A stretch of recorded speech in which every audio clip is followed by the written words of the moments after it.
Hello there.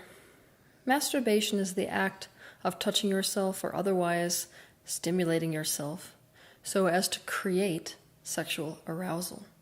Seems harmless enough. However, masturbation has become a taboo subject. Masturbation is completely natural when we're incarnated in a physical body.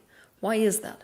Because it's natural for anything that's physically manifested to naturally flow in the direction of something that creates pleasure. We're drawn towards those things. That's why children naturally begin to masturbate when they're young. However, most of us who are alive today and have reached adulthood have been raised with this kind of idea that there's something wrong, immoral, bad, embarrassing, or even downright evil about masturbation. In fact, many spiritual teachers who don't even align with a particular religion seem to think that masturbation is detrimental. So which is it? Is masturbation good or is masturbation bad? What I'm going to say is, like any tool, it can be either, depending on the conscious intentions of the user of that tool. First, let's visit the positive side of masturbation, shall we? 1. Obviously, it builds energy. Anyone who has masturbated will tell you that. The sexual response cycle is divided into 4 phases: excitement, plateau, orgasm, and resolution. Orgasm, also called sexual climax, is the sudden release of the accumulated sexual energy that has been built in response to stimulation. So it's relatively easy to see how sexual stimulation as a builder of energy could be a useful tool to use. In fact, I did an entire video about using orgasms to manifest. I strongly encourage you to watch that video, titled How to Use an Orgasm to Manifest. 2. Obviously, if a person can begin to build sexual energy, and knowing that sexual energy is no different than life force energy, then it's obvious that that energy is now readily available to channel into whatever outlet you would wish to channel it towards. This is the aspect of masturbation, or sexual arousal, or sexual energy in general, that most spiritual people and spiritual teachers are concerned with. But they aren't the only ones to have discovered it. A great technique is to sexually stimulate yourself so as to build that energy and to reach that point in the sexual cycle that is called plateau, but to not allow yourself to fully orgasm. Instead, to channel all of that energy, once you have breathed it into the totality of your body, towards whatever pursuit you wish to aim your focus at this time. This technique is a favorite among athletes who are known to stimulate themselves to the point of plateau but not let themselves orgasm, instead consciously breathing that energy throughout their entire body before a big game, a race. This is also a favorite among scholars who use the same technique right before a test or talk, and performers who use it to enhance their performances. For those of us who are interested in using our primal sexual energy to create in our life, or as part of our spiritual practice, what we can know is that we can use this technique to channel our energy into quite literally anything that we want to. We can channel it into our meditative practice, channel it into enhancing our shadow work, channel it into our connection with our partner, becoming more emotionally available, maybe a creative project which we wish to do. 3. When we feel pleasure, we come into a mental, emotional, and physical state of alignment. What that looks like outside the 3rd dimension, this physical dimension, when someone comes into alignment, is that they open themselves to the complete flow of this energy, this life force energy that is coming from what we would call source itself into us as an extension of that source. So all of our meridians are open, the energetic channels that run through our body, our chakras begin to open, and the body starts to come into alignment. Now, this is really important when we understand that an out-of-alignment state is what creates illness. So when you come into a state of alignment, your body begins to heal. We add to our overall health. The body responds to alignment by following suit. For example, it releases oxytocin and endorphins, which relieve pain. The immune system is mobilized. Blood flow increases throughout the body, which further nourishes our body. Our cells begin to have better respiration, and the portion of our brain that is associated with fear and anxiety goes dormant. So the bottom line is, masturbation can help keep us physically healthy. 4. Masturbation enhances self-intimacy, which in turn creates greater levels of other intimacy. It is critical that we become intimate with ourselves in this life. And what is intimacy? It's seeing into ourselves, feeling into ourselves, hearing into ourselves, understanding ourselves. And becoming sexually aware of ourselves through experimentation is a great way to enhance this level of intimacy with yourself. When you master this, you have a sense of self to bring into relationship with other people. You'll be much more able to offer intimacy to someone else if you learn how to offer it to yourself. You will be surprised how much you can learn about yourself just by engaging with yourself in a sexual way. I think it is an absolute travesty when people enter into relationships having no awareness of themselves as a sexual being. If you're unaware of your sexuality, you're completely at the mercy of whatever sexual experience you experience as a result of getting into a relationship.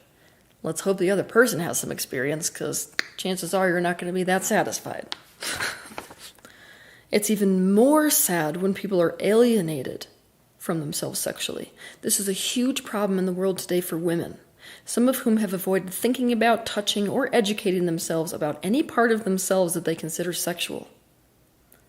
When this is the case, in a relationship that turns sexual, you are at the mercy of inexperience. You cannot direct the experience in a way that would be pleasurable to you. You're just basically at the mercy of your partner, who has no idea what you like and don't like, and don't want, because you don't either. This can make your sex life and even your relationship a complete disaster. To avoid yourself sexually is a state of resistance to yourself. This is not healthy, and it fuels shame. 5. During orgasm, your awareness or sense of your own identity or ego is dissolved. And so, for a brief moment in time, you can touch your infinite nature.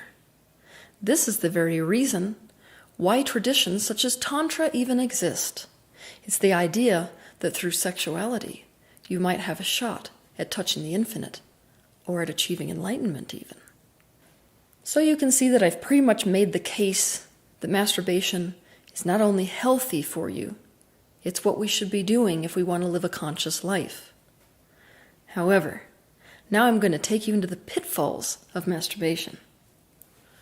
1. It can become an addiction.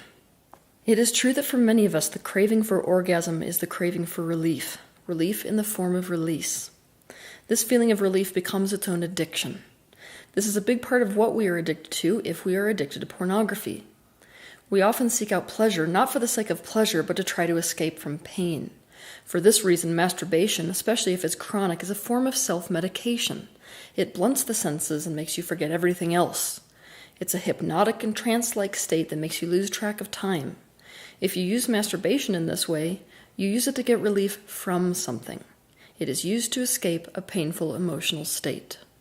Addiction is an indication that there is something underlying the behavior that absolutely needs to be focused on and dealt with. It needs your unconditional presence. It's a real common thing that people will tell you that one reason that masturbation is healthy is that it reduces stress. I don't actually agree, because masturbation doesn't actually solve the underlying cause of that stress. Instead, it just medicates you so that you can't feel it. It's a bit like using masturbation like pain medication. When we're using masturbation in this way, we're not using it to bring us into the present moment. We're using it to escape the present moment. If we are dedicated to maximizing our life, we have to stop running away from this aspect of ourselves and actually deal with the root cause of the problem. This is how we're going to create the kind of life we actually want to show up for. In other words, it's time that you have a real heart-to-heart with yourself about what exactly it is that you're trying to use masturbation to get away from. That is what needs your conscious presence at this time. Now, you may or may not be masturbating in tandem with pornography or with mental fantasies that you create in your own mind, which is another form of pornography. But because this particular issue of chronic masturbation, or using masturbation as an addiction, is so closely linked to our porn addiction, what I want you to do is to watch my video on YouTube that is titled, How to Overcome Porn Addiction. 2. Orgasm releases oxytocin. And what we're finding is that oxytocin enhances our bonding with each other, which is why a healthy sex life, even if that sex life involves masturbation, not just sex, actually creates more faithful partners. However, there is one exception to this rule. There's one demographic that doesn't fit into this category. It's the people who are trying to use masturbation to avoid intimacy. As I said before, tools can be used for harm or for good. We can either use masturbation to enhance intimacy or to avoid it altogether. If we have a fear of intimacy, we can fall into the behavior of masturbating because we want nothing to do with the vulnerability of connecting to other people. We condition ourselves to respond to self-stimulation so we never have to feel the vulnerability of connecting with someone. In fact, we may become sensitized to the degree that our own touch is the only way we can become aroused. We may even render ourselves incapable of reaching sexual climax by being touched by another person. We are particularly at risk of this if we have what many psychologists call an avoidant attachment style. Before you count yourself out of this category because you can and do have sex, I also want you to be aware that it is possible for us to have sex that has nothing to do with intimacy as well. I like to call this type of sex mutual masturbation. Because we're not connected during sex, instead we're using each other to get off. Unfortunately, most porn on the market today demonstrates this kind of sex and leads us to believe that this is what real sex is, when it isn't. So consider looking close at yourself in the mirror, so to speak, and discovering whether masturbation is just your way of being sexual without the emotional risk of connecting with another person. Our arousal circuitry is easily programmed. It's easily programmed to prefer self-sex involving sexual fantasies and self-touch rather than intimacy with other people. And this can obviously have devastating effects on our relationships. 3. As I said before, there is no way to separate out life force energy and sexual energy. It is all the same kind of energy. You are a sexual being. When you are sexually stimulated, you are raising this energy within you. So the question I want you to ask yourself is, what am I directing that energy towards? Sexual energy is creative energy. If you are getting yourself to a point of sexual arousal, sexual climax, and then sexual release for the sake of release itself, you are in fact squandering that energy. What I am the most concerned with as a spiritual practitioner and as a spiritual teacher is the fact that you can very easily become depleted. You are robbing yourself of creative energy. This energy is meant to be channeled towards creation, whether that creation is the creation of connection or the creation of actual life or the creation of ideas or the creation of the lifestyle you want to live. A state of atrophy or apathy is common for people who are unconscious about their masturbation and who masturbate habitually because the energy they have to create their waking life with is being spent. When we do not know how to consciously bring in an endless stream of energy because we cannot consistently maintain a state of alignment, we can end up depleting ourselves through masturbation and our body will become unhealthy because of it. It is important that we set forth in this path of spirituality from a space of intrinsically desiring growth, intrinsically desiring expansion. However, those very traditions that teach you that masturbation is not okay are the very traditions that have absolutely no concern whether your spiritual practice is intrinsically or extrinsically motivated. In essence, what they're doing is they're saying, look, there's a spiritual ideal, and you should be extrinsically motivated to achieve that ideal state because it makes you more lovable, it makes you good, and thus it's going to make you acceptable to me, to the priest, or to God. This is a carrot and stick philosophy. They operate through punishment and reward, but the time has come to let go of these traditions because they no longer serve our progression as a species. There is no giant man in the sky called God who is expecting you to live up to his image of spiritual perfection. And I can assure you, he's not sitting up there in the clouds thinking to himself, "Oh my God, I'm so ashamed they're masturbating." There is no difference between life force energy and sexual energy. Whether you like it or not, you are a sexual being. That sexuality does not own you, it does not dictate your behavior, because instead it is you. It is a natural part of you. It is a natural part of you, and no part of that sexuality is wrong. All energy can be channeled towards use that benefits or use that harms.